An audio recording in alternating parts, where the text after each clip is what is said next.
Let's begin by saying, if anybody's listening, we really need your assistance to both promote and participate in the 2021 census. It's all about sustainability this year, and it's open until August 20th, so you still have some time to fill it in. And it's really going to be an amazing report at the end, and it's going to be even better if we have more CEA operators participating.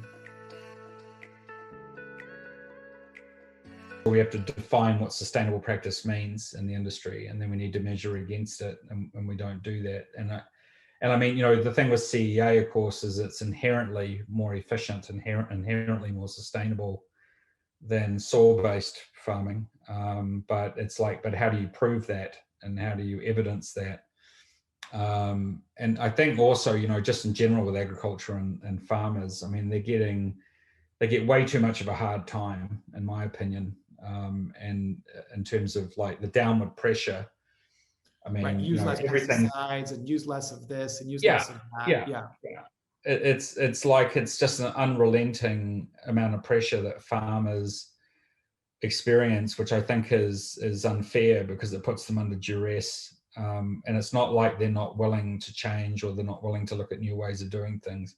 And I think really the change that has to come, particularly from governments, is being more genuinely supportive. So don't regulate farmers to death, actually get in there and subsidize and incentivize change, and educate them on more sustainable practices, and encourage more, and quite selfishly I'll say, encourage more ag tech innovation and implementation on the farms to really move them to a more sustainable practice. I think that's really important. As you know, I'm passionate about sustainability, but I also studied it for my master's degree. And I think one of the things that I really learned early on was that it begins with reporting.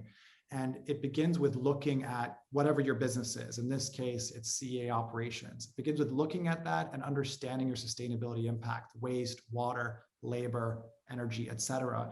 And if you don't measure, you can't get it done. And I think that in our sector, it's less mature than other sectors from a sustainability perspective. And so we do have some catching up. And so when we say that CEA is, inherently more efficient, I mean, it has the potential to be, but it really depends on that context. And so it can be a great advantage to the operators to report early on, to take the leading role and say, we know what we're doing, we know what our impact is, because it also allows you to find improvement areas across your operations through data that's also valuable. But it really begins with that first step of saying, we know what our impact is. And so what the census is providing is a first step towards reporting that I think is critical across any sustainability initiative. And if you think about the topic of regulations, right? Regulation is sort of coming, and it's this train that's coming towards you, and you sort of know when it's going to come, but not exactly, but it's significant. Reporting allows you to get ahead of it, to say, like, we have the answers beforehand. We don't need to fumble around to figure out, do we fit? Are we eligible? And if you look at the building sector responding to energy efficiency requirements in New York, they get ahead of it and they start reporting earlier so they don't have any of those issues with dealing with regulators. And so I think it's a really great point you made about the regulation changes that are happening. And one of the reasons why, as a sector, there's a business case for getting ahead of understanding your sustainability impact and talking about it and reporting it. And I'm excited about that in particular, because I think it gives people the opportunity to take the lead.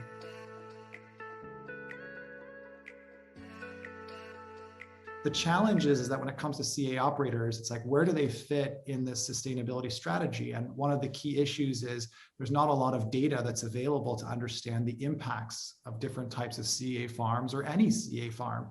There's not a lot of standards related to that. And there's also a lot of greenwashing that exists. And so one of the things that we're trying to do is because the downside of that is that those CEA operators that are using renewable energy, or really tracking water and optimizing it, or really using substrates that are organic, they're not getting credit for that. And so one of the things we're trying to do with the census is to really benchmark and sort of say, where do you stack up? And I think that is going to help CEA operators get ahead of the game, whether it's in the EU, where sustainability policies are already advanced, right? You can't get away with sort of like pretending you're green in the EU, or in the US, where it's certainly catching up as well. And so we're really trying to sort of get ahead of the curve. And I think that's a really important step in sustainability, especially in a sector that I would say is less mature from a sustainability metrics perspective.